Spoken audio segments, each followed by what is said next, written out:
Greetings and welcome to our Ebenezer Communion Serving Tips video.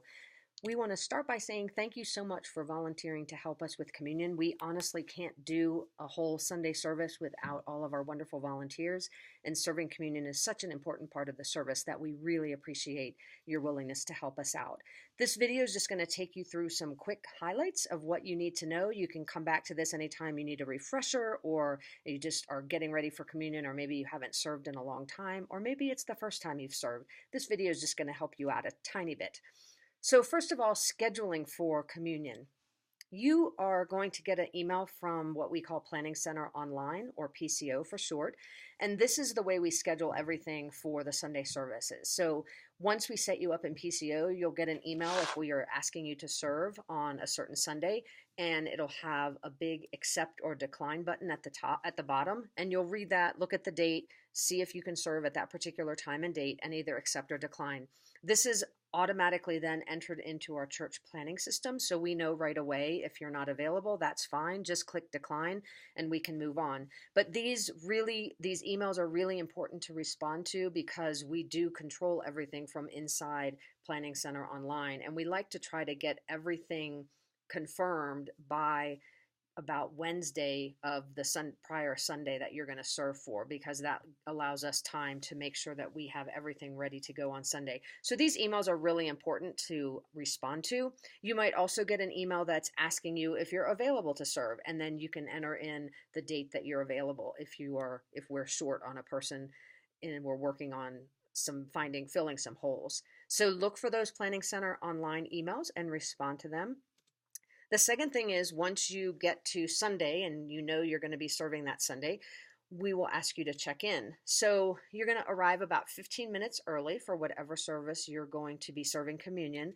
And when you come into the sanctuary, on the left-hand side, as soon as you walk in, there's a table there, and that's where the communion roster will be. And it'll look something like this.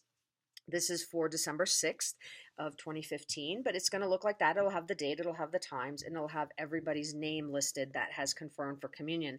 This sign-in roster is really important because the pastors check this roster to make sure everyone has showed up in time for serving communion. So before the service starts, the pastors will go over to this roster, see if there's any blank holes, and they start to panic a little bit if somebody hasn't signed in, and then they are shuffling to try to find somebody to replace somebody that hasn't signed in. So making sure that you sign in is really important. It helps to prevent that chaotic, stressed out feeling when the service starts. So we would really appreciate that.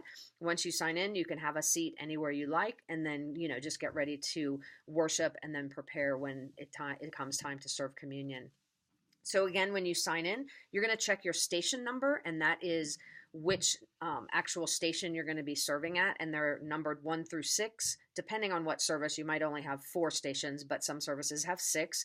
And then you're going to look at the communion flow for the bread and the wine location, because obviously we want to give the person the bread first, and then they can dip the bread into the wine.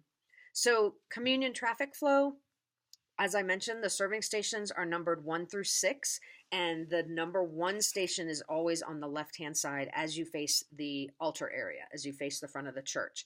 And the gluten-free is available as well. So we do have a station that is numbered appropriately for the service as a gluten-free station. For the morning services, the gluten-free station is a standalone station. It's just one person who has both the gluten-free bread and a chalice that you can dip the gluten-free bread into. So that's one person at that station, and then the rest of the station, there's one person for the bread and one person for the chalice. So again, gluten-free at all of our services. We do want to make sure that the gluten-free is available, and if you're serving the gluten-free, you're going to be serving both the bread and the wine. And the main reason for that is we don't want to contaminate the chalice juice with non-gluten-free bread versus gluten-free bread. So they have their own separate chalice.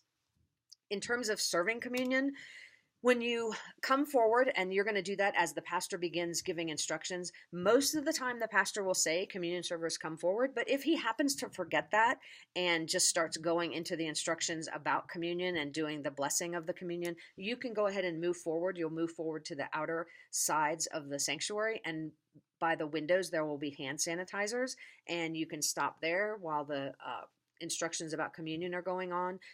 take a moment to put sanitizer on your hands and wash your hands. And then when the prayer happens, the pastor will pray before communion. As he's praying, you can move forward to your appropriate station. So for serving the bread, you're going to break off a piece of bread and hand it to the person. It's okay to break off part of the crust along with the bread, so don't feel you have to work around the crust and just pull out actual bread from inside. You can actually break off the crust part of the bread loaf as well and give that to the person.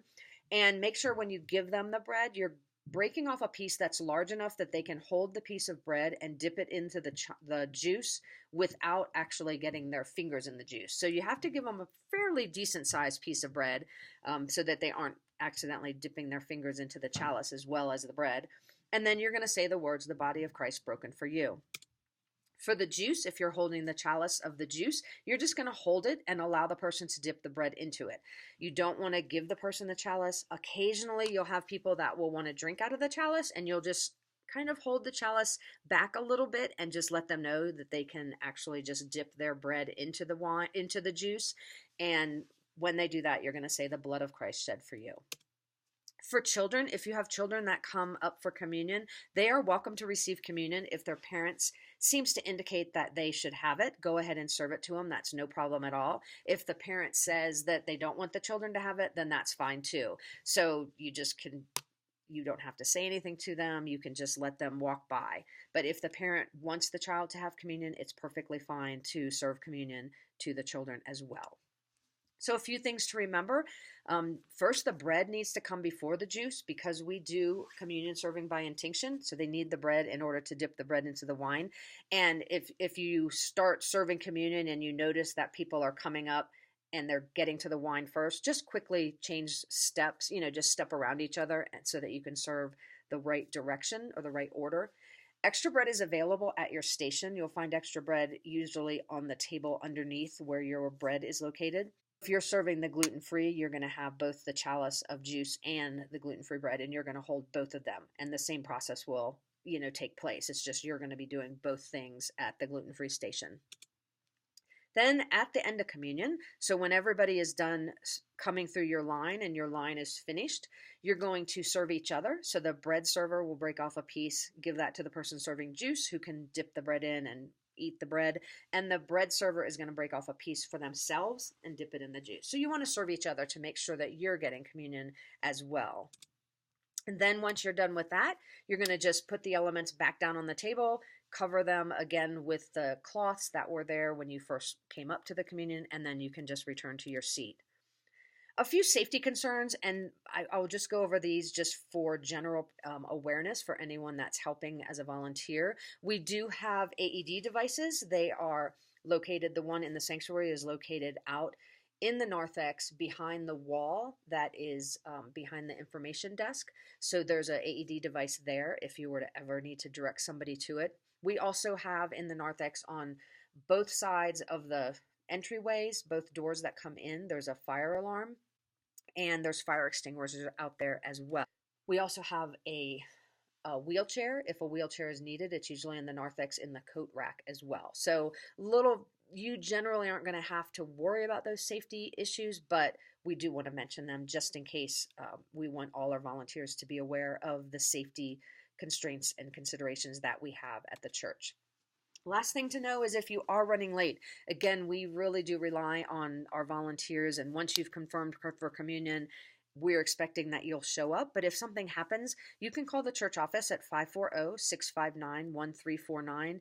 Just keep in mind that in the evening services, you may get a recording, and in the morning services, there's usually a receptionist, so hopefully you can let them know. If you get it recording in the evening, leave a message, and if you don't show up, we'll try to find a substitute for you. Or what would be even better if you don't actually talk to somebody is if you can contact somebody that you know that might be able to fill in for you. That would be even better. So it's a little bit of a challenge if you are running late, but we do understand that that sometimes happens. So thank you again. I hope that this helped a little bit to give you an overview of what's expected for communion serving. Thank you again so much for offering to help us, because we really do need the assistance of our volunteers for this important part of this service. If you have questions, you can always contact any of the staff members at the church or one of the pastors on Sunday morning. Thanks again, and let us know how things are going and if you have any questions.